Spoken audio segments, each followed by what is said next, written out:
എല്ലാവർക്കും നമസ്കാരം. നമ്മളിന്നിവിടെ കൂടിയിരിക്കുന്നത് GCDയുടെ മുന്നോട്ടുള്ള പ്രയാണങ്ങൾ എങ്ങനെയൊക്കെ ആയിരിക്കണം എന്നുള്ളതിനെക്കുറിച്ചൊരു അവലോകനം നടത്താനാണ്. നിലവിൽ നമ്മൾ എവിടെ നിന്നും തുടങ്ങി അവിടെ വരെ എത്തി നിൽക്കുന്നു എന്നുള്ളതിൻ്റെ ഒരു വിശകലനം നമുക്ക് നടത്തേണ്ട അത്യാവശ്യമാണ്. ഓണ സീസണാണ്, എല്ലാവരും തിരക്കുള്ളൊരു സമയം കൂടിയാണ്. ഇതിൻ്റെ ഇടയിലാണ് നമ്മളിങ്ങനൊരു സാഹചര്യം ഇവിടെ ഒത്തിരി ഇത്തരം ഒരു സംവിധാനം നമ്മൾ രൂപപ്പെടുത്തുകയും ചെയ്തത്. ഇതിനകത്ത് പങ്കെടുക്കുന്ന ആളുടെ ഒന്ന് നമ്മുടെ ബഹുമാനപ്പെട്ട CEO ജയകുമാർ സാറുണ്ട്, നമ്മുടെ GCDയുടെ മാർക്കറ്റിംഗ് മാനേജർ ആയിട്ടുള്ള നമ്മുടെ രാമേന്ദ്രൻ സാറുണ്ട്, ഇതിൻ്റെ സെയിൽ വിഭാഗം കൺട്രോൾ ചെയ്യുന്ന സെയിൽസ് മാനേജറായിട്ടുള്ള നമ്മുടെ പൊന്നപ്പൻ സാറുണ്ട്, പിന്നെ ഞാൻ അഡ്മിനിസ്ട്രേഷനാണ്. അപ്പോൾ നമുക്ക് ഡിസ്കഷൻ ആരംഭിക്കാം. എനിക്ക് എൻ്റെ ഒരു മുഖവരായിട്ട് പറയാനുള്ളത്, നമ്മൾ നിലവിൽ ഇതുവരെയുള്ള നമ്മുടെ പ്രൊജക്റ്റുകൾ, നിരവധി പ്രൊജക്റ്റുകളുണ്ട് നമുക്ക്. അതായത് 10 പ്രൊജക്റ്റുകളുണ്ട്. അതിനകത്ത് റൺ ചെയ്തുകൊണ്ടിരിക്കുന്നത് ഒന്ന് നമ്മുടെ ചാനല്, ഒന്ന് നമ്മുടെ മറ്റ് സെയില്, ടോക്കൺ സെയിലുമാണ് ഇപ്പം നടന്നുകൊണ്ടിരിക്കുന്നത്. ടോക്കൺ സെയില് നല്ല രീതിയിൽ നടക്കുന്നുണ്ട്. ഒരുപാട് ആളുകൾ അതിൻ്റെ ഒരു ഓപ്പൺ ചെയ്യുന്നുണ്ട്, പുതിയ പുതിയ ടോക്കണുകൾ എടുത്ത് നമ്മുടെ അതിനകത്തേക്ക് അംഗങ്ങളായിക്കൊണ്ടിരിക്കുന്നുണ്ട്. അത് നമുക്ക് വലിയൊരു ആശ്വാസമാണ്. തുടർന്ന് എല്ലാവരും അതിൻ്റെ കൂടുതൽ ഡെവലപ്പ് ചെയ്യുന്ന രീതിയിലേക്ക്, പരമാവധി ആളുകളിലേക്ക് ഇതിൻ്റെ ഗുണഫലങ്ങൾ എത്തത്തക്ക രീതിയിലുള്ള ഒരു എത്തുന്നതിന് വേണ്ടിയിട്ട് എല്ലാ മാക്സിമം ആളുകളെ നമ്മളിപ്പോഴേ ലിസ്റ്റ് ചെയ്യുന്നതിന് മുമ്പ് തന്നെ നമ്മൾ ഇതിനകത്തേക്ക് അംഗങ്ങളാക്കി കൊണ്ടുവന്നു കഴിഞ്ഞാൽ ഫ്യൂച്ചറിൽ അവർക്കും അതിൻ്റെ ഒരു നല്ലൊരു ഭാവി സുരക്ഷിതമാകുന്ന ഒരു സംവിധാനമാണ് ഇതിനകത്തുള്ളത്. അപ്പോൾ അത് മനസ്സിലാക്കിക്കൊണ്ട് തന്നെ നമ്മുടെ മുഴുവൻ അംഗങ്ങളും, ഒരിക്കലും നമ്മൾ പറഞ്ഞിരുന്നു, നമ്മുടെ ഗ്രൂപ്പ് വഴി നമ്മൾ ഒന്ന് അനൗൺസ് ചെയ്തിട്ടുണ്ടായിരുന്നു, ഒരു മാസം അല്ലെങ്കിൽ 2 മാസത്തിനുള്ളിൽ പരമാവധി ഒരു 10 പേരെങ്കിലും ഒരാൾ വെച്ച് ചേർക്കണം. നമുക്കിപ്പോൾ ഒരു 300 പേര് താഴെ നമ്മുടെ നിലവിൽ അംഗങ്ങളായിട്ട് നമ്മുടെ ഇവിടെ ഉണ്ട്. അപ്പോൾ അവർ കഴിയാവുന്നത്ര, ഒരു 10 പേരാണ് നമ്മൾ പറഞ്ഞതെങ്കിലും കഴിയുന്നത്ര ആളുകൾ നമ്മൾ മെമ്പർഷിപ്പ് പുതിയ ടോക്കൺ എടുപ്പിച്ചുകൊണ്ട് നമ്മുടെ ഈ പ്രസ്ഥാനം കൂടുതൽ ജനകീയമാക്കണം എന്നാണ് എനിക്ക് അതിനെപ്പറ്റി പറയാനുള്ളത്. അതിനെല്ലാവരും അതിന് എല്ലാ അംഗങ്ങൾക്കും അതിൻ്റെ നിശ്ചിത പ്രോഫിറ്റും ടോക്കണുകളൊക്കെ അതിനോടൊപ്പം കയറുന്നുണ്ട്. അപ്പം അങ്ങനെ ഒരു സംവിധാനം കൂടി ഉണ്ട്. അതെല്ലാവരും വിനിയോഗിക്കുക എന്നുള്ളതാണ് അതിനെപ്പറ്റി പറയാനുള്ളത്. പിന്നെ നമുക്ക് 10 പ്രൊജക്റ്റുകളുണ്ട്. 10 പ്രൊജക്റ്റുകൾ എന്ന് പറയുമ്പോൾ അതിനകത്ത് ഹൈപ്പർ മാർക്കറ്റിൻ്റെ ഒരു വർക്ക് പത്തനംതിട്ട ജില്ലയിൽ അതിൻ്റെ ലാൻഡായിട്ട് ബന്ധപ്പെട്ടുള്ള കാര്യങ്ങളും അതിൻ്റെ അടിസ്ഥാന സൗകര്യങ്ങൾ ഒരുക്കുന്ന കാര്യത്തിലൊക്കെ നമ്മളിപ്പോൾ നടന്നുകൊണ്ടിരിക്കുകയാണ്. ഏകദേശം ഒരു 15-ാം തീയതിക്കുള്ളിലെ ആയിട്ട് 15-ാം തീയതിയോടുകൂടി നമ്മളതിൻ്റെ ആദ്യ എഗ്രിമെൻ്റ് സൈൻ ചെയ്യും. തുടർന്ന് ഒക്ടോബർ മാസത്തിൽ തന്നെ നമുക്ക് അതിൻ്റെ എഗ്രിമെൻ്റ് കഴിഞ്ഞാൽ ഓപ്പൺ ചെയ്യാനുള്ള ഒരു സംവിധാനമാണ് നമ്മൾ പ്ലാൻ ചെയ്തുകൊണ്ടിരിക്കുന്നത്. ആവശ്യമായ രീതിയിലുള്ള എല്ലാ ആളുകളെയും, പ്രാദേശികമായുള്ള ആളുകളും രാഷ്ട്രീയക്കാരായിട്ടുള്ള ആളുകളും നമ്മുടെ വേണ്ടപ്പെട്ട GCD ആയിട്ട് ബന്ധപ്പെട്ടുള്ള എല്ലാ ആളുകളും ഉൾപ്പെടുത്തിക്കൊണ്ടുള്ള ഒരു പദ്ധതിയാണ് നമ്മൾ അവിടെ, ഉദ്ഘാടന പരിപാടിയാണ് നമ്മളവിടെ പ്ലാൻ ചെയ്തുകൊണ്ടിരിക്കുന്നത്. അതിൻ്റെ അവലോകനങ്ങളും കാര്യങ്ങളൊക്കെ നടന്നുകൊണ്ടിരിക്കുകയാണ്. അതായിട്ട് ബന്ധപ്പെട്ടതാണ്. മാർക്കറ്റിംഗ് ആയിട്ട് ബന്ധപ്പെട്ടുള്ള കാര്യങ്ങൾ എന്താണെന്ന് വെച്ച് കഴിഞ്ഞാൽ നമ്മുടെ മാർക്കറ്റിംഗ് മാനേജർ അതിനെപ്പറ്റി പറയും. അത് കഴിഞ്ഞാൽ നമ്മുടെ ടോട്ടൽ സെയിലിംഗ് എന്താണ് എന്നുള്ളതിനെക്കുറിച്ച് സെയിൽസ് മാനേജർ അതിനെപ്പറ്റി പറയും. കോമൺ ആയിട്ട് വരുന്ന എല്ലാ കാര്യങ്ങളും അവലോകനം ചെയ്ത് ഒരു ഫൈനൽ എന്നുള്ള നിലയ്ക്ക് നമ്മുടെ CEO അതിനെപ്പറ്റി വിശദീകരിക്കുന്നതായിരിക്കും. നമസ്കാരം. ശരി, അപ്പം എല്ലാവർക്കും വളരെ നമസ്കാരം. നമ്മുടെ GCD മെമ്പേഴ്സ് നമുക്ക് വളരെ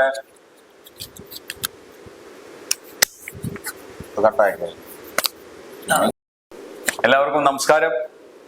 പ്രത്യേകിച്ച് GCD മെമ്പേഴ്സ് നമ്മൾ വളരെ ദിവസങ്ങൾക്ക് ശേഷം വീണ്ടും ഒന്ന് ഒത്തുകൂടുകയാണ്. ഇപ്പൊ നമുക്കറിയാം, ഓണത്തിന്റെ സീസണാണ്. എല്ലാവരും ഓണത്തിന്റെ തിരക്കിലും അതിന്റെ ഓട്ടത്തിലുമാണ്. എങ്കിലും ഈ ഒരു അവസരത്തിലും നമ്മുടെ പ്രസ്ഥാനമായിട്ട് നിൽക്കുന്നതിന് വേണ്ടിയിട്ട് എല്ലാവരും മുൻകൈ എടുത്ത് നിൽക്കണം. ഈ അവസരത്തിൽ ഞങ്ങൾക്ക് എല്ലാവർക്കും ഞാൻ എൻ്റെ ഓണാശംസകൾ അഡ്വാൻസ് ആയിട്ട് തന്നെ നേരുകയാണ്. അതുപോലത്തെ ലോകമെമ്പാടുമുള്ള ലോക മലയാളികൾക്കും കേരള മലയാളികൾക്കുമെല്ലാം ഞങ്ങളുടെ GCD കുടുംബത്തിൻ്റെയും എൻ്റെ വ്യക്തിപരമായ നിന്നുമുള്ള ഓണാശംസകൾ മുൻകൂറായിട്ട് അഡ്വാൻസ് ആയിട്ട് അറിയിക്കുകയാണ്. എല്ലാവർക്കും ഒരു സന്തോഷപൂർണമായ ഓണം ആകട്ടെ എന്ന് ആശംസിച്ചുകൊണ്ട് ഞങ്ങൾ ഇന്നത്തെ ചർച്ചയിലേക്ക് കടക്കുകയാണ്. ഇന്നത്തെ ഒരു സാഹചര്യത്തിൽ നമ്മുടെ GCDയുടെ പ്രാധാന്യത്തെക്കുറിച്ച് നമ്മൾ ഇന്ന് പല മേഖലയിലും നമ്മൾ അറിയപ്പെടുന്ന ആയിക്കഴിഞ്ഞു. നമ്മൾ 10ഓളം പ്രോജക്റ്റുകളിലാണ് കാലുവെച്ചിരിക്കുന്നത്. അതിനുവേണ്ടി തുടക്കം കുറിച്ചു കഴിഞ്ഞു. നമ്മുടെ ചേർത്തലയിൽ തന്നെ പ്രധാനമായിട്ട് ആസ്ഥാനമായിട്ട് നമ്മുടെ ഒന്നാമത്തെ പ്രോജക്റ്റായ GCD മാർക്ക് പ്രവർത്തനം തുടങ്ങിയിരിക്കുന്നു. അതിന്റെ പ്രവർത്തനങ്ങൾ നടന്നുകൊണ്ടിരിക്കുന്നു. അതോടൊപ്പം തന്നെ നമുക്ക് ഹൈപ്പർ മാർക്കറ്റിന്റെ പ്രോജക്റ്റ് എന്നുള്ള രീതിയിൽ നമ്മുടെ പത്തനംതിട്ട ജില്ലയിലെ ഇപ്പൊ നമ്മളിവിടെ ആലപ്പുഴ ജില്ലയിലാണ് GCD മാർട്ടിന്റെ തുടങ്ങിയിരിക്കുന്നത്. അടുത്ത ജില്ല നമുക്ക് പത്തനംതിട്ട ജില്ലയിലെ ഒരു GCD മാർട്ട് അല്ലെങ്കിൽ ഹൈപ്പർ മാർക്കറ്റ് എന്നുള്ള സംവിധാനത്തിലേക്കാണ് നമ്മൾ വന്നിരിക്കുന്നത്. അപ്പൊ അതിനുവേണ്ടിയുള്ള ക്രമീകരണങ്ങളെല്ലാം നമ്മൾ ചെയ്തുകൊണ്ടിരിക്കുന്നു. അതിനുള്ള കാര്യങ്ങളൊക്കെ ചെയ്തുകൊണ്ടിരിക്കുന്നു. പ്രത്യേകിച്ച് നമുക്ക് അവിടുത്തെ പ്രോഡക്റ്റുകളും കാര്യങ്ങളും എന്ന് പറയുന്നത് നമുക്ക് ഓഫ്ലൈനിലും ഓൺലൈനും സാധാരണ നമുക്കറിയാം ഹൈപ്പർ മാർക്കറ്റുകളിൽ പ്രോഡക്റ്റുകൾ വന്ന് നമുക്ക് സെലക്ട് ചെയ്തെടുക്കാം അല്ലെ, വിവിധ തരത്തിലുള്ള ഐറ്റങ്ങൾ എടുക്കാം. അപ്പൊ അതേപോലൊരു സംവിധാനത്തിൽ തന്നെയാണ് നല്ലൊരു സ്പേഷ്യസ് ആയിട്ടുള്ള സ്ഥലത്താണ് നമ്മൾ ക്രമീകരിച്ചിരിക്കുന്നത്. അതിനോടൊപ്പം വളരെ സബ്സിഡി ആയിട്ടുള്ള വേറെ പല പ്രോജക്റ്റുകളും നമുക്ക് അതിനോടൊപ്പം ഉണ്ട്. അതെല്ലാം നമുക്കൊരു മുതൽക്കൂട്ടായിട്ട് വരുമെന്നുള്ളത് തീർച്ചയായിട്ടും നമുക്ക് അതിനകത്ത് ആശങ്ക വേണ്ട. അതിന്റെ ഷെയറുകളാണ് ഇപ്പൊ നമുക്ക് തുടങ്ങിയിരിക്കുന്നത്. ഷെയറുകൾ വിതരണം തുടങ്ങിയിട്ടുണ്ട്. നമുക്ക് ഒരു ഷെയറിന് 10,000 രൂപ എന്ന് കണക്കാക്കിയിട്ടാണ് നമ്മൾ അതിന് നിശ്ചയിച്ചിരിക്കുന്നത്. എത്ര ഷെയർ വേണേലും ആർക്ക് എത്ര ഷെയർ വേണേലും എടുക്കാം. മിനിമം ഒരു ഷെയർ ആണ് 10,000 രൂപ എന്നുള്ള കണക്കാക്കിയിട്ടാണ്. ഏത് കാര്യത്തിനാലും നമ്മൾ തുടക്കത്തിൽ ഒരു ഫണ്ട് വേണം അല്ലേ, സാമ്പത്തികം വേണം. അപ്പൊ അതിനു വേണ്ടിയിട്ട് നമ്മൾ മെമ്പർ ആയിട്ടുള്ള ആളുകൾക്കാണ് മുൻഗണന. അപ്പൊ ആദ്യമേ എന്ത് ചെയ്യണം, നമ്മളൊരു മെമ്പർഷിപ്പ് എടുക്കണം. നമ്മൾ മെമ്പർഷിപ്പ് എടുക്കുന്നതിന് വേണ്ടിയിട്ട് നമുക്ക് മിനിമം യോഗ്യത എന്ന് പറയുന്നത് ഒരു 20 ടോക്കൺ. അപ്പോൾ ഒരു 20 ടോക്കൺ എടുത്തുകൊണ്ട് GCDയിലെ മെമ്പർ ആകുന്നു. ആ GCDയിലെ മെമ്പർ ആയതിനു ശേഷം നമുക്ക് അതിന്റെ എല്ലാ പ്രോജക്റ്റുകളുടെയും നമ്മുടെ ഷെയറുകൾ എടുക്കാം. ഇപ്പൊ നമ്മുടെ ഇതിന്റെ ഷെയറിന്റെ വില എന്ന് പറയുന്നത് ഒരു ഷെയറിന് 10,000 രൂപയാണ്. ആ 10,000 രൂപ എടുക്കുമ്പോൾ നമുക്ക് ഇതിന്റെ പ്രോഫിറ്റ് ഷെയറിങ്ങുകൾ കൂടാതെ തന്നെ നമുക്ക് നമ്മുടെ പ്രസ്ഥാനത്തിന്റെ അല്ലെങ്കിൽ നമ്മുടെ ഈ GCDയുടെ മൊത്തം വരുമാനത്തിന്റെ ഒരു ലാഭത്തിന്റെയും ഭാഗമാക്കുകയാണ് ചെയ്യുന്നത്. അപ്പൊ ഷെയർ പ്രത്യേകം എടുക്കുന്നത് ഇതുകൊണ്ടാണ്. ആ ഒരു പ്രത്യേക പ്രോജക്റ്റിന് വേണ്ടിയിട്ട് എനിക്ക് താല്പര്യമുള്ള പ്രോജക്റ്റുകൾ, ചിലപ്പോൾ എനിക്ക് ടൂറിസം ആയിരിക്കും താല്പര്യം, ചിലപ്പോൾ എനിക്ക് ഹൈപ്പർ മാർക്കറ്റ് ആയിരിക്കും താല്പര്യം, ചിലപ്പോൾ എനിക്ക് ഫിലിം ഇൻഡസ്ട്രി ആയിരിക്കും താല്പര്യം. അപ്പൊ എനിക്ക് താല്പര്യമുള്ള അല്ലെ അവരവർക്ക് താല്പര്യമുള്ള അതാത് പ്രോജക്റ്റുകളിൽ അവർക്ക് കോൺസെൻട്രേറ്റ് ചെയ്ത് ഇൻവെസ്റ്റ്മെന്റ് നടത്താം, അല്ലെങ്കിൽ അതിനുവേണ്ടി പ്രവർത്തിക്കാം. എല്ലാവർക്കും എല്ലാ പ്രോജക്റ്റിനും കൂടി താല്പര്യം കാണുകയില്ല. അതുകൊണ്ടാണ് നമ്മൾ ഓരോ പ്രോജക്റ്റിനും നമ്മൾ ഷെയറിന്റെ കാര്യങ്ങൾ പറയുന്നത്. അപ്പൊ എന്താ വെച്ചാൽ ഓരോരുത്തർക്കും താല്പര്യമുള്ള പ്രോജക്റ്റുകളിൽ ധാരാളം ഇൻവെസ്റ്റ് ചെയ്യാം. ഒരാൾക്ക് ഒരു പ്രോജക്റ്റ് ഒരു ഷെയർ മതിയെങ്കിലും ഒന്ന് എടുക്കാം. എനിക്ക് താല്പര്യമുള്ള പ്രോജക്റ്റുകൾ ഞാൻ 10ഓ 100ഓ എത്ര വേണമെങ്കിലും എനിക്ക് ഷെയർ എടുക്കാൻ പറ്റും. അപ്പൊ അതുകൊണ്ടാണ് നമ്മളെല്ലാ പ്രോജക്റ്റിലും നമ്മൾ ഷെയർ ഇഷ്യൂ ചെയ്യുന്നത്. അതുകൊണ്ടാണ് നമുക്ക് നമ്മുടെ പ്രസ്ഥാനത്തിലേക്ക് വരാൻ മിനിമം 20 ടോക്കൺ എടുത്താൽ മതി. അതിന് നമുക്ക് ലിമിറ്റ് ഒന്നുമില്ല. നമുക്ക് എത്രയാണോ 20 കഴിഞ്ഞാൽ 100 ആകുന്നു, 100 കഴിഞ്ഞാൽ 500 ടോക്കൺ ആകുന്നു, അത് കഴിയുമ്പോൾ 1000 ടോക്കൺ ആകുന്നു. അങ്ങനെ ഒരു സ്റ്റേജിലേക്കാണ് പോകുന്നത് അല്ലേ. അപ്പൊ ഇവിടെ അങ്ങനെയല്ല. ഇവിടെ നമുക്ക് എത്ര വേണം എടുക്കണമെങ്കിൽ നമുക്ക് എടുക്കാം. അപ്പൊ 2 ലാഭവീതം ഇതിനകത്ത് കിട്ടും. അതായത് ഒരു ഷെയർ ഹോൾഡർ എന്നുള്ള രീതിയിലുള്ള ലാഭവീതം അതാത് പ്രോജക്റ്റുകളിൽ നിന്ന് ഞാൻ ഏത് പ്രോജക്റ്റിലാണോ ഷെയർ ഷെയർ എടുത്തിരിക്കുന്നത് ആ പ്രോജക്റ്റ് ലാഭവീതം. അതോടൊപ്പം നമ്മൾ മെമ്പർ എന്നുള്ള രീതിയിൽ നമ്മുടെ GCDയിൽ ഉണ്ടാകുന്ന ലാഭത്തിന്റെ ഒരു വീതവും ഭാഗമാക്കുകയാണ്. ഇന്ന് പലർക്കും ഇത് അറിയില്ല. ഇങ്ങനെ ഒരു പ്രസ്ഥാനം ഇല്ല.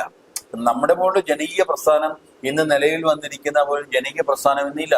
നമുക്കറിയാം ബിർള കാർ തുടങ്ങിയിട്ടുണ്ട്, ടാറ്റ ഉണ്ട്, പല റിലയൻസ് എല്ലാം അവിടെ ഉണ്ട്. അവിടെ എൻ്റെ എല്ലാം ലാഭവീതം റിലയൻസിനാണ് പോകുന്നത്. അവിടെ ആർക്കും നമുക്കില്ല. നമ്മളൊരു സാധനം വാങ്ങിച്ചു എന്തെങ്കിലും ഡിസ്കൗണ്ട് കിട്ടുന്നു അല്ലെ ഓഫർ കിട്ടുന്നു, അതിൽ പരം വേറെ ഒരു കാര്യങ്ങളും അവിടെ ഇല്ല. നമ്മുടെ ഈ ജനകീയ പ്രസ്ഥാനത്തില് നമ്മൾ ഏത് പ്രോജക്റ്റിലായാലും ഏത് സംരംഭത്തിലേക്ക് നമ്മൾ വരികയാണെങ്കിൽ അതിന് പ്രത്യേകമായ നമുക്ക് ബെനിഫിറ്റ് കിട്ടുകയും നമ്മളോടൊത്ത് നിൽക്കുന്ന അല്ലെങ്കിൽ നമ്മളുടെ അസോസിയേറ്റ് ആയിട്ട് നിൽക്കുന്ന അല്ലെങ്കിൽ നമ്മളോട് പ്രവർത്തിക്കുന്ന അല്ലെ GCD ആയിട്ട് ബന്ധപ്പെട്ട XOR ആരും ആയാലും ഏത് പ്രസ്ഥാനമായാലും അവർക്ക് നമ്മളോടൊത്ത് നിന്ന് പ്രവർത്തിക്കുമ്പോൾ അതിൻ്റെതായ ലാഭവിധം കിട്ടുന്നു എന്നുള്ളതാണ് പറയാനുള്ളത്. ഇപ്പൊ ഈ മാർക്കറ്റിങ്ങിന്റെ ഭാഗമായിട്ട് നമുക്ക് പറയുകയാണെങ്കിൽ എല്ലാ മേഖലയിലും ഒരു മാർക്കറ്റിംഗ് ഉണ്ട് അല്ലേ. അപ്പൊ മാർക്കറ്റിംഗ് ചെയ്യണം. അപ്പൊ ആ മാർക്കറ്റിംഗ് ചെയ്യുന്നതിന്റെ ഭാഗമായിട്ടാണ് ഞങ്ങൾ ഇതുപോലെയുള്ള പ്രസ്ഥാനങ്ങളെ കുറിച്ചും അതിന്റെ വിശദീകരണങ്ങളെ കുറിച്ചും നിങ്ങൾക്ക് പല മീറ്റിങ്ങുകളിലും നമ്മുടെ ഓരോ സൂം മീറ്റിങ്ങുകളിലും അല്ലെങ്കിൽ നമ്മുടെ ഗ്രൂപ്പുകളിലും ഒക്കെ നമ്മൾ ഷെയർ ചെയ്യുന്നത്.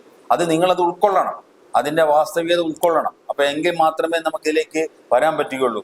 ഇപ്പം പലർക്കും ഷെയർ എന്തിനാണെന്നുള്ള സംശയമുണ്ട്. അതിപ്പോൾ വ്യക്തമായി എനിക്ക് തോന്നുന്നു. ഷെയർ എന്തുകൊണ്ടാണ് നമ്മൾ കൊടുക്കുന്നത് എന്നുള്ള കാര്യം നമ്മൾ വ്യക്തമായിരുന്നു. ഇപ്പം ഞാൻ 100 ടോക്കൺ എടുത്തിട്ടുണ്ടെങ്കിൽ ഞാൻ പിന്നെ എന്തിനാ ഷെയർ എടുക്കേണ്ട ചിലർക്ക് ചിന്താഗതിയുണ്ട്. പക്ഷെ നമ്മൾ ഓരോ പ്രോജക്റ്റിനും നമ്മുടെ സാമ്പത്തികം അല്ലെങ്കിൽ ആവശ്യമുണ്ട്. അപ്പൊ അതിന് ഷെയർ ആയിട്ട് തന്നെ നമ്മുടെ മെമ്പറുകളുടെ ഷെയർ ആയിട്ട് തന്നെ വാങ്ങിക്കുകയാണ് ചെയ്യേണ്ടത്. അപ്പൊ അതുകൊണ്ടാണ് ഇതിന്റെ സാമ്പത്തികതയ്ക്ക് വേണ്ടിയിട്ടുള്ള ഷെയർ ഇഷ്യൂ ചെയ്യുന്നത്. പിന്നെ നമ്മുടെ പ്രോജക്റ്റുകൾ ഇപ്പൊ നമ്മൾ അവിടെ തുടങ്ങി, ഇപ്പൊ ഓരോ ജില്ലാ വൈസിനാണ്. ഇപ്പൊ ഹൈപ്പർ മാർക്കറ്റ് എന്ന് പറഞ്ഞാൽ നമ്മൾ അവിടെ തുടങ്ങി, അത് പത്തനംതിട്ടയിലാണ്.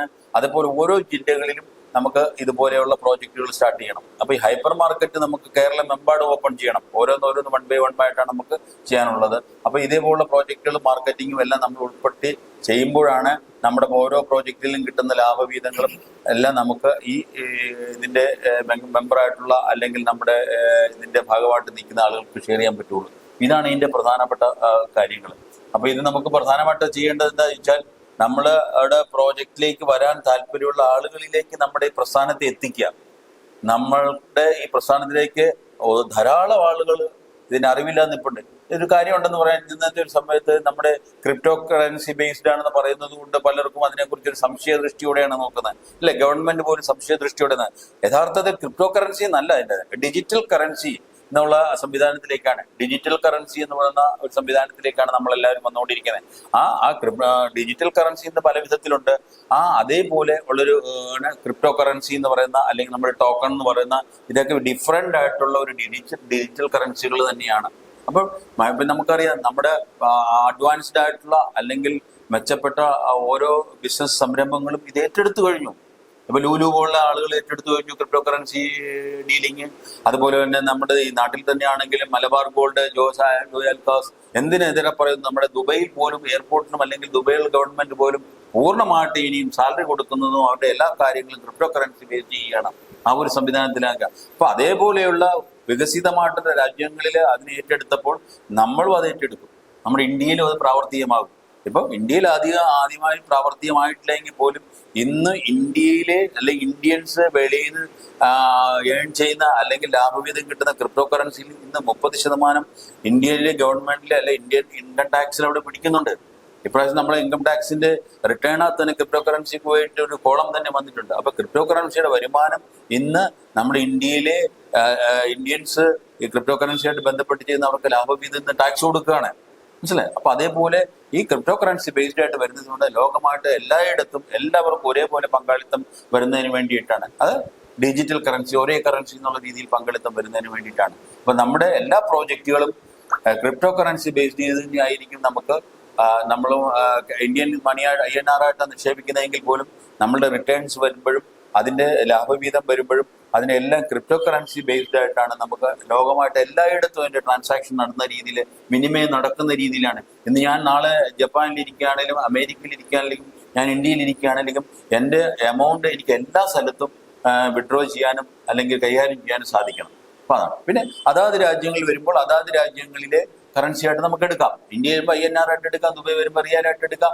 അതുപോലെ തന്നെ നമുക്ക് വിഡ്രോ ചെയ്യുമ്പോഴും നമ്മൾ കാർഡ് സംവിധാനവും വന്നിട്ടുണ്ട്. അപ്പൊ അങ്ങനെ എല്ലാ സംവിധാനങ്ങളും ഇന്ന് വന്നിട്ടുണ്ട്. അപ്പൊ അതുകൊണ്ട് നമ്മൾ ഇവിടെ നിക്ഷേപിക്കുന്നതുകൊണ്ടോ നമ്മുടെ രാജ്യത്തല്ല ലോകമെമ്പാടുമുള്ള എല്ലാവർക്കും ഇതിലേക്ക് നിക്ഷേപിക്കാം. അതിനുള്ള ഒരു സംവിധാനമാണ്, ശൃംഖലയാണ് നമ്മുടെ GCD എന്ന് പറയുന്നത്. ഓക്കെ, അപ്പൊ ഇതിനെക്കുറിച്ച് കൂടുതൽ വിശദാംശങ്ങളെല്ലാം പിന്നീടുള്ള ചർച്ചകളിലെല്ലാം നമുക്ക് അറിയിക്കാം. എല്ലാവർക്കും ഒരിക്കൽ കൂടി ഓണാശംസകൾ നേർന്നുകൊണ്ട് നമ്മുടെ പ്രസ്ഥാനത്തിലേക്ക് എല്ലാവരും ആർദ്രമായി സ്വാഗതം ചെയ്തുകൊണ്ട് തൽക്കാലത്തേക്ക് ഞാൻ നിർത്തുന്നു. Thank you. ഏവർക്കും എൻ്റെ വിനീത നമസ്കാരം. നല്ലൊരു ഓണം ആശംസകളും ഇതിൻ്റെയോടൊപ്പം ചേരുന്നു. നമ്മുടെ ഇന്നത്തെ ഈ ഒരു സാഹചര്യത്തിൽ നമ്മളുടെ പുതിയ നൂതനമായ ഓരോ കാര്യങ്ങളും വന്നുകൊണ്ടിരിക്കുകയാണ്. അപ്പം അതിൽ ന്യൂനത എന്ന് പറയുമ്പോഴത്തേക്കും നമ്മൾ പണ്ട് ചെയ്യാത്ത അല്ലെങ്കിൽ ചെയ്തിട്ട് ഉപേക്ഷിച്ച കാര്യങ്ങൾ വളരെ ടെക്നോളജിക്കലി അപ്ഗ്രേഡ് ചെയ്തുകൊണ്ട് എല്ലാ ന്യൂനതകളും തീർത്തുകൊണ്ട് വളരെ സ്റ്റഡിയായിട്ട് ആ ഒരു സിസ്റ്റത്തെ ഡെവലപ്പ് ചെയ്ത് വളരെ പ്രയത്നിച്ച് ഡെവലപ്പ് ചെയ്തൊരു സിസ്റ്റത്തെയാണ് നമ്മൾ ഇന്ന് ഒരു ഡിജിറ്റൽ അല്ലെങ്കിൽ ക്രിപ്റ്റോ കറൻസി ഇതിലൂടെ നമ്മൾ ഇന്ന് കാണുന്നത്. അപ്പോൾ പഴയ ചരിത്രവും ഇപ്പോഴത്തെ ചരിത്രവും വ്യത്യാസമാണ്. ഇപ്പോൾ ലോകം മാറിയിരിക്കുന്നു. അപ്പോൾ സാമ്പത്തിക മേഖലയിൽ വളരെയധികം ഉന്നതി നമുക്ക് നേടണമെങ്കിൽ സാധാരണ പഴഞ്ചൻ രീതികളിൽ നിന്നും മാറി സമ്പത്തിന്റെ ഏത് രീതിയിലാണ് നമ്മളത് സമാഹരിക്കുക എന്നുള്ളൊരു തത്വം മനസ്സിലാക്കി കുറച്ച് നോളജ്, കുറച്ച് കാര്യങ്ങൾ മുന്നോട്ട് ചിന്തിച്ച് അതിനെ പ്രവർത്തിക്കേണ്ടതായിരിക്കുന്നു. അപ്പൊ നമ്മൾക്ക് ഇന്നത്തെ സ്ഥിതിയിൽ ഇതിനെല്ലാം ഉൾക്കൊണ്ടുകൊണ്ട് ഒത്തിരിയധികം ഓരോ സാഹചര്യങ്ങളിലും ചിലപ്പോൾ ഒത്തിരിയധികം പാളിച്ചകളും തോൽവികളും എല്ലാം ഉണ്ടായിട്ടുണ്ടാവും. പക്ഷെ അതിൽ നിന്നെല്ലാം പാഠം പഠിച്ചുകൊണ്ട് പുതിയൊരു സിസ്റ്റത്തിലേക്ക് നമ്മൾ ഇന്ന് കടന്നിരിക്കുകയാണ്. ഈ കടന്ന സിസ്റ്റത്തിൽ നമുക്ക് എങ്ങനെ ഒരു പ്രസ്ഥാനത്തെ വലിയൊരു നേട്ടത്തിന്റെ അല്ലെങ്കിൽ ജനങ്ങൾക്ക് അത് ഉപകാരപ്രദമാകും എന്നുള്ള രീതിയിൽ നമ്മൾ സെറ്റ് ചെയ്തിരിക്കുന്ന ഒരു സ്ഥിതിയിലാണ് നമ്മളിപ്പോൾ നിൽക്കുന്നത്. അപ്പൊ ഇതിന്റെ ചുരുക്കി പറഞ്ഞു കഴിഞ്ഞാൽ ഇപ്പൊ ഇവിടെ വളരെ വിശദമായിട്ട് പറയുകയുണ്ടായി, ഇതിന്റെ സാധ്യതകളും കാര്യങ്ങളും എല്ലാം സംസാരിച്ചു. അപ്പൊ അതിൽ നമ്മുടെ ഒരു പുതിയൊരു സിസ്റ്റം വരുമ്പോഴത്തേക്കും അതിനെ നമ്മൾ മാർക്കറ്റ് ചെയ്തെടുക്കുക, അല്ലെങ്കിൽ സെയിൽസ് ഡിപ്പാർട്ട്മെന്റിനുള്ള അതിന്റെ പ്രാധാന്യം, ഒന്ന് ജനങ്ങളിലേക്ക് ഒരു കൺസെപ്റ്റിനെ എത്തിക്കുക എന്നുള്ളതാണ്. എന്തൊക്കെ ഉണ്ടെങ്കിലും ഒരു കാര്യമില്ല, ജനങ്ങളുടെ താഴെത്തട്ടിൽ എത്തിച്ചെങ്കിൽ മാത്രമേ, അല്ലെങ്കിൽ ഒരു സെയിൽസ് അത് ക്ലോസ് ചെയ്തെങ്കിൽ മാത്രമേ ഒരു പ്രസ്ഥാനത്തിന്റെ ഉയർച്ചയിലേക്ക് കൊണ്ടുവരാൻ പറ്റുള്ളൂ. അപ്പൊ നമ്മൾ എത്ര പഠിച്ചുകൊണ്ടും കാര്യമില്ല, ഒത്തിരിയധികം നോളജ് ഗെയിൻ ചെയ്തിട്ട് കാര്യമില്ല. പക്ഷെ ആ ഗെയിൻ ചെയ്ത നോളജ് എങ്ങനെ അത് നമുക്ക് പ്രയോജനപ്പെടുത്തുന്ന രീതിയിലേക്ക് ആക്കി മാറ്റാം. കേരളത്തെ സംബന്ധിച്ചോളം എല്ലാവരും വിദ്യാഭ്യാസമുള്ളവരാണ്, എല്ലാവരും ഡിഗ്രി കഴിഞ്ഞവരാണ്, മാക്സിമം എല്ലാവരും ഡിഗ്രി കഴിഞ്ഞവരാണ്. ഇനി അടുത്ത ജോലി അന്വേഷിച്ച് മറ്റു രാജ്യങ്ങളിലേക്ക് അന്വേഷിച്ച് നടക്കുന്നവരാണ്. അപ്പൊ അവിടെ ചെന്ന് കഴിഞ്ഞാൽ കിട്ടുന്ന സാലറി കാര്യങ്ങളും ഇവിടെ കിട്ടുന്ന സാലറി അല്ലെങ്കിൽ ബെനിഫിറ്റ് കാര്യങ്ങളെല്ലാം എല്ലാവർക്കും അറിയുന്നതാണ്. അപ്പൊ അതിലും നല്ലൊരു മെച്ചപ്പെട്ട ഒരു സംവിധാനം നമ്മുടെ ഇവിടെ ഇരുന്നുകൊണ്ട് തന്നെ ചെയ്യാൻ പറ്റുകയാണെങ്കിൽ ആ ഒരു സിസ്റ്റത്തിലേക്ക് എന്തുകൊണ്ട് കടന്നുകൂടാ എന്ന് നമ്മൾ ഇപ്പോൾ ചിന്തിക്കേണ്ടിയിരിക്കുന്നു.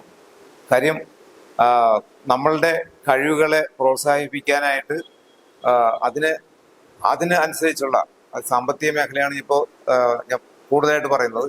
അപ്പൊ സാമ്പത്തിക മേഖലയെ പുഷ്ടിപ്പെടുത്താനായിട്ട് എന്തൊക്കെ ചെയ്യാൻ പറ്റും, ഏതൊക്കെ രീതിയിൽ നമുക്ക് ഉയർച്ചയിൽ ഉണ്ടാക്കാൻ പറ്റും, അല്ലെങ്കിൽ എങ്ങനെ പ്രവർത്തിച്ചു കഴിഞ്ഞാൽ നമ്മുടെ ഭാവി സുരക്ഷിതമാക്കാൻ പറ്റും, അല്ലെങ്കിൽ നമ്മളുടെ ഇമാജിൻ ചെയ്യുന്ന ഒരു തുക അല്ലെങ്കിൽ ഒരു സമ്പത്ത്.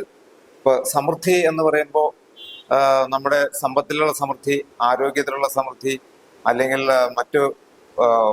മറ്റു കാര്യങ്ങളിലുള്ള സമൃദ്ധികൾ, വിദ്യാഭ്യാസത്തിലുള്ള സമൃദ്ധി, എല്ലാം എടുക്കുമ്പോൾ നമുക്ക് സാമ്പത്തിക സമൃദ്ധി എങ്ങനെ നേടാൻ പറ്റും, അത് നേടുക എന്നതിനോട് കൂടി തന്നെ നമ്മുടെ നാട്ടുകാർക്ക് അല്ലെങ്കിൽ ഇവിടെയുള്ള ജനങ്ങൾക്ക് ഉപകാരപ്രദമായിട്ട് എങ്ങനെയൊക്കെ അത് പ്രയോജനപ്പെടുത്താൻ പറ്റും എന്നും കൂടി ആണ് ഞാനിവിടെ സൂചിപ്പിക്കുന്നത്. പിന്നെ ഒരു കാര്യം കൂടി പറഞ്ഞുകൊണ്ട് ഞാൻ ഇത് നിർത്തുകയാണ്. നമ്മുടെ വ്യാപാരി വ്യവസായ സമൂഹം ഇന്ന് വളരെയധികം കഷ്ടപ്പാടുകൾ നിറഞ്ഞൊരു ജീവിതത്തിലേക്ക് മാറിയിരിക്കുകയാണ്. അവരുടെ പണ്ടത്തെ രീതിയിലുള്ള അത്രയും പണ്ട് എങ്ങനെയാണോ ഒത്തിരി വർഷങ്ങൾക്ക് മുമ്പ്, 10-50 വർഷങ്ങൾക്ക് മുമ്പ് അവരെന്തുമാത്രം കഷ്ടപ്പെട്ട് സമ്പാദിച്ചു, അതുപോലത്തെ അവസ്ഥയിലേക്ക് ഇന്ന് മാറിയിരിക്കുകയാണ്. അവർക്കൊരു കഴിഞ്ഞ കാലഘട്ടങ്ങളിൽ കുറച്ചധികം വികസനവും കുറച്ചധികം സാമ്പത്തിക ഉന്നതിയൊക്കെ ഉണ്ടായിരുന്നെങ്കിൽ തന്നെയും ഇപ്പോൾ അതെല്ലാം മാഞ്ഞു പോയിരിക്കുകയാണ്. അത് എന്തുകൊണ്ട് എങ്ങനെ പോയി എന്നുള്ളത് അത് നമ്മുടെ പുതിയ സിസ്റ്റത്തെ അപ്ഡേറ്റ് ആക്കാനോ അതിനെ സ്റ്റഡി ചെയ്യാനോ അല്ലെങ്കിൽ അതുമായിട്ട് ബന്ധപ്പെട്ട് അവർക്ക് ഓൺലൈൻ മാർക്കറ്റ് അല്ലെങ്കിൽ ഓഫ്ലൈൻ മാർക്കറ്റ് അല്ലെങ്കിൽ ആ മാർക്കറ്റിംഗ് സാധ്യതകൾ എങ്ങനെയൊക്കെ ഉണ്ട് എന്ന് മനസ്സിലാക്കാനോ അവർ ശ്രമിച്ചിട്ടില്ല എന്നുള്ള ഒറ്റ കാരണം കൊണ്ടാണ് അവരുടെ സാമ്പത്തിക സ്ഥിതി വളരെ താഴത്തോട്ട് പോയിരിക്കുന്നത്. ഏകദേശം ഒരു 12 മണിക്കൂറോളം വർക്ക് ചെയ്യുന്ന ഒരു വിഭാഗമാണ് ഈ വ്യാപാരി വ്യവസായികൾ എന്ന് പറയുന്നത്. ചിലര് 6 മണിക്കൂർ, എന്നാൽ ചിലര് 12 മണിക്കൂറോളം വർക്ക് ചെയ്യുന്നുണ്ട്. ഇത്രയും മണിക്കൂറുകളോളം കഠിനാധ്വാനം ചെയ്താലും അവസാനം അവർക്ക് ഒന്നും തന്നെ മിച്ചം വയ്ക്കാൻ പറ്റുന്നില്ല. അവരുടെ വ്യാപാര സ്ഥാപനങ്ങൾ ഓരോന്നായി കൂട്ടിക്കൊണ്ടിരിക്കുന്നു. അപ്പൊ ഇതിനൊക്കെ ഒരു പരിഹാരം എന്ന് ആരാണ് ചിന്തിക്കുക? ഈ പരിഹാര മാർഗങ്ങൾ നമ്മളത് കണ്ടുപിടിച്ച് അതിനെ പ്രോത്സാഹിപ്പിക്കേണ്ടതിന്റെ അത്യാവശ്യകത ഈ ഒരു സമൂഹത്തിൽ ഈ ഒരു സമയത്ത് ഉണ്ട് എന്നുള്ളത് നമ്മൾ വളരെയധികം ഒത്തിരി സമയം കഴിഞ്ഞു പോയി എങ്കിൽ തന്നെയും ഇന്ന് ഈ ഒരു നിമിഷത്തിൽ നമ്മൾ ചിന്തിക്കേണ്ടിയിരിക്കുന്നു. അപ്പൊ ഇതിന്റെ സാധ്യതകൾ, എന്തുമാത്രം സാധ്യതകളുണ്ടോ അത് നമ്മൾ മാർക്കറ്റ് ചെയ്യേണ്ടിയിരിക്കുന്നു, അത് എല്ലാവരുടെ ജനങ്ങളിലേക്ക് എത്തിക്കേണ്ടിയിരിക്കുന്നു. പ്രത്യേകിച്ച് വ്യാപാരി സമൂഹത്തിന് അത് വളരെ ഉപകാരപ്രദമായിരിക്കും. അതുപോലെ തന്നെ ജനങ്ങൾക്കും വളരെ സമ്പാദ്യശീലം വളർത്താനും ഒരു സാമ്പത്തിക സ്ഥിതി മെച്ചപ്പെടുത്താനും അവർക്ക് സാധിക്കും എന്ന് തന്നെയാണ് എൻ്റെ ഉറച്ച വിശ്വാസം. അതുകൊണ്ട് കൂടുതൽ ദീപിക്കാതെ ഞാൻ എൻ്റെ വാക്കുകൾ ഉപസംഹരിക്കുന്നു. ഏവർക്കും എൻ്റെ കൃത്യമായ ഓണാശംസകൾ. നന്ദി, നമസ്കാരം.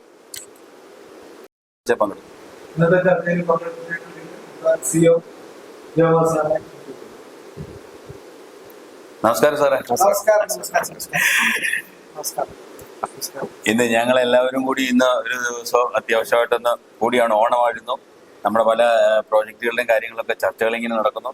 എല്ലാവരും തന്നെ തിരക്കുകളൊക്കെ. അപ്പൊ പൊന്നപ്പ സാറാണെങ്കിൽ ഫൊക്കാനയുടെ ഒരു പ്രോഗ്രാമായിട്ട് ബന്ധപ്പെട്ട് നമ്മളവിടെ പോയിരുന്നു. അതിന്റെ പ്രോഗ്രാമായിട്ട് സാറ് ഭയങ്കര അവിടെ ചെന്നപ്പോൾ കണ്ടു കിട്ടാൻ പറ്റിയില്ല. അപ്പോൾ സാറാണെങ്കിൽ എറണാകുളത്ത് നിന്ന് വരണം, സദേവ് സാർ എറണാകുളത്ത് നിന്ന് വരണം. സാർ എല്ലാ ദിവസവും വരുന്നുണ്ട്. ഞങ്ങളൊക്കെ ആണ് എപ്പോഴെപ്പോഴും തിരക്കിൽ നിൽക്കുന്നത്. എങ്കിലും സാർ എല്ലാ ദിവസവും ഇവിടെ ഹാജരാണ്. അപ്പൊ എങ്കിലും ഇന്ന് നമുക്ക് 4 പേർക്കും കൂടി ഇവിടെ ഒത്തുകൂടാനും ഈ കാര്യത്തിൽ ഇന്ന് പങ്കെടുക്കാനും ഒക്കെ ഉണ്ടായ ഒരു അവസരം, നല്ലൊരു അവസരമാണ് നമുക്ക് കിട്ടിയിരിക്കുന്നത്. ആ അവസരം നമ്മൾ വിനിയോഗിക്കുന്നു.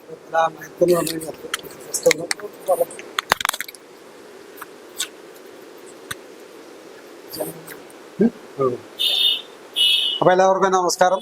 എല്ലാവർക്കും ഓണാശംസകൾ നേരുകയാണ്. അതുപോലെ തന്നെ GCDയുടെ പ്രധാനപ്പെട്ട വ്യക്തിത്വങ്ങളാണ് ഇരിക്കുന്നത്. ഓരോ ചുമതലയും അവർ സ്വയം ഏറ്റെടുത്തുകൊണ്ട് തന്നെ നമ്മുടെ ഈ പ്രസ്ഥാനത്തെ നയിക്കുന്ന വളരെ ഇമ്പോർട്ടൻ്റ് ആയിട്ടുള്ള വ്യക്തികളാണ് എന്നുള്ളത്. നമ്മുടെ ആലപ്പുഴ ജില്ലാ ചെയർമാനായിട്ടുള്ള ശ്രീ രാമേന്ദ്രൻ സാറ് ഇതിൻ്റെ മാർക്കറ്റിംഗ് മാനേജറാണ്. അതുപോലെ തന്നെ എറണാകുളം ജില്ലയുടെ ഡിസ്ട്രിക്ട് മാനേജറായിട്ടുള്ള നമ്മുടെ ചെയർമാനായിട്ടുള്ള സഹദേവൻ സാറ് ഇതിൻ്റെ അഡ്മിനിസ്ട്രേഷൻ പങ്കുവഹിക്കുന്നു. അതുകൂടാണ്ട് നമ്മുടെ നാട്ടുകാരനും അതുപോലെ തന്നെ ഇപ്പം നിലവിൽ വൈക്കത്താണ് താമസം എങ്കിൽ പോലും ഇതിൻ്റെ പ്രധാന ഭാരവാഹിത്വം വഹിച്ചുകൊണ്ട് സെയിൽസ് മാനേജർ എന്നുള്ള ഒരു പോസ്റ്റ് വഹിച്ചുകൊണ്ട് നമ്മുടെ ഈ പ്രസ്ഥാനത്തിലെ ഓരോ വ്യക്തികളും സജീവമായിട്ട് കടന്നു വരുന്നതിൻ്റെ ഭാഗമായിട്ട് നമ്മുടെ ഓരോ വളർച്ചയും നമുക്ക് മുന്നിൽ കാണാൻ സാധിക്കും. തീർച്ചയായും ഇത്തരം ഒരു പ്രസ്ഥാനത്തെക്കുറിച്ച് എനിക്ക് പറയാനുള്ളത്, നമ്മുടെയൊക്കെ ജീവിതത്തിൽ നിന്ന് നമുക്ക് ഒത്തിരി കാര്യങ്ങൾ പഠിക്കാനുണ്ടാവും, ഇല്ലേ? ആ കാര്യത്തിൽ നിന്നിട്ടാണ് നമുക്ക് ഓരോ ചിന്താഗതികൾ മാറുന്നത്. അപ്പോൾ ആ ഒരു ചിന്തയുടെ ഭാഗത്ത് ഇന്ന് ലോകത്തെ ഏറ്റവും കൂടുതൽ ജനങ്ങൾ ആശ്രയിക്കുകയും അല്ലെങ്കിൽ ഏറ്റവും കൂടുതൽ സമ്പത്ത് നേടുന്ന ഒരു മേഖലയാണ് ക്രിപ്റ്റോ കറൻസി. അത് ഇന്ത്യ ഗവൺമെന്റ് ഇതുവരെ ലൈസൻസ് കൊടുത്തിട്ടില്ല. പക്ഷെ എല്ലാ കാര്യത്തിലും അവർ അതിൻ്റെ റൂൾസ് ആൻഡ് റെഗുലേഷൻ കൊണ്ടുവരുന്നുണ്ട്. അതിൻ്റെയാണ് ലാഭം കിട്ടിയ 30% കൊടുക്കുക, ട്രേഡിംഗ് നടത്തിയ 15% GST കൊടുക്കുക എന്നുള്ള ഒരു സ്റ്റൈൽ വന്നത്. അപ്പൊ ഇവിടെ ഈ ലോകത്ത് തന്നെ നമുക്കറിയാം, ഇന്ത്യയിലെ തന്നെ കോടിക്കണക്കിന് ആസ്തികളുള്ള വ്യാപാരികളുണ്ട്, വ്യവസായികളുണ്ട്, അല്ലേ? പക്ഷെ അവരെല്ലാം അവരുടെ സ്വന്തം പോക്കറ്റിലേക്കാണ് അവരുടെ വരുമാനം മൊത്തം പോകുന്നത്. ഇവിടെ നമ്മുടെ ആശയം എന്ന് പറയുന്നത് സാധാരണപ്പെട്ട ജനങ്ങളുടെ ജീവിത നിലവാരം ഉയർത്താൻ പറ്റുന്ന രീതിയിലേക്കാണുള്ള കൺസെപ്റ്റാണ് നമ്മൾ ഇതിലൂടെ ലക്ഷ്യം വെക്കുന്നത്, ജനകീയമായിട്ടുള്ള പ്രസ്ഥാനം. അപ്പൊ ഇതിലൂടെ നമുക്ക് എങ്ങനെ വർക്കൗട്ട് ചെയ്യാൻ പറ്റും? ക്രിപ്റ്റോ കറൻസി എന്ന് പറയുന്നത് ഇന്റർനാഷണൽ ആയിട്ടുള്ള ഒരു ബിസിനസ്സാണ്. ആ ക്രിപ്റ്റോ കറൻസിയിൽ നമുക്കറിയാം ട്രേഡിംഗ് പ്ലാറ്റ്ഫോമാണ്. ആ ട്രേഡിംഗ് പ്ലാറ്റ്ഫോമിൽ NFT അല്ലെങ്കിൽ ഗെയിംസ് ഇതുപോലുള്ള ചില ആക്ടിവിറ്റീസ് മാത്രമേ നമുക്ക് കാണാൻ പറ്റുള്ളൂ. അതുപോലെ തന്നെ ബിറ്റ് കോയിൻ ആണെങ്കിലും നമ്മൾ വാങ്ങിച്ചു വെക്കുക, വില കൂടുമ്പോൾ വിൽക്കുക, ഇതാണ് ട്രേഡിംഗ്. അത് ചിലപ്പോൾ ലാഭവും വരാം, നഷ്ടം വരാം. പക്ഷെ ഇതിനെ നമ്മൾ വേറൊരു ആംഗിളിൽ നിന്നുകൊണ്ട് ഇതിനൊരു 10ഓളം ഫിസിക്കൽ പ്രൊജക്റ്റ് ചെയ്തുകൊണ്ട് മുന്നേറുക എന്നുള്ളത്. അപ്പൊ ഈ 10 മേഖലയിലും നമ്മൾ കടക്കുന്ന വഴിയിട്ട് ഈ പറയുന്ന 10 മേഖലയും ജനങ്ങൾക്ക് ഉപകാരപ്രദമായിട്ടുള്ള മേഖലയാണ്. അതിനോടൊപ്പം തന്നെ നിരവധി തൊഴിൽ സാധ്യത കൊടുക്കാൻ പറ്റും. ഇതിന്റെ വരുമാനം സാധാരണ ജനങ്ങളിലേക്ക് എത്തിക്കാൻ പറ്റും.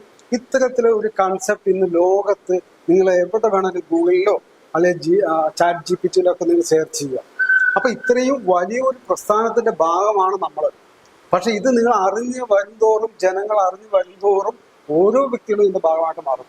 ഇപ്പൊ നമുക്കറിയാം, ചില ആൾക്കാരൊക്കെ കോടിക്കണക്കിന് സമ്പാദിക്കും. അവസാനം കോടിക്കണക്കിന് സമ്പാദിച്ച് അത്രയും പൈസ ചാരിറ്റിക്കായിട്ട് ഉപയോഗിക്കും.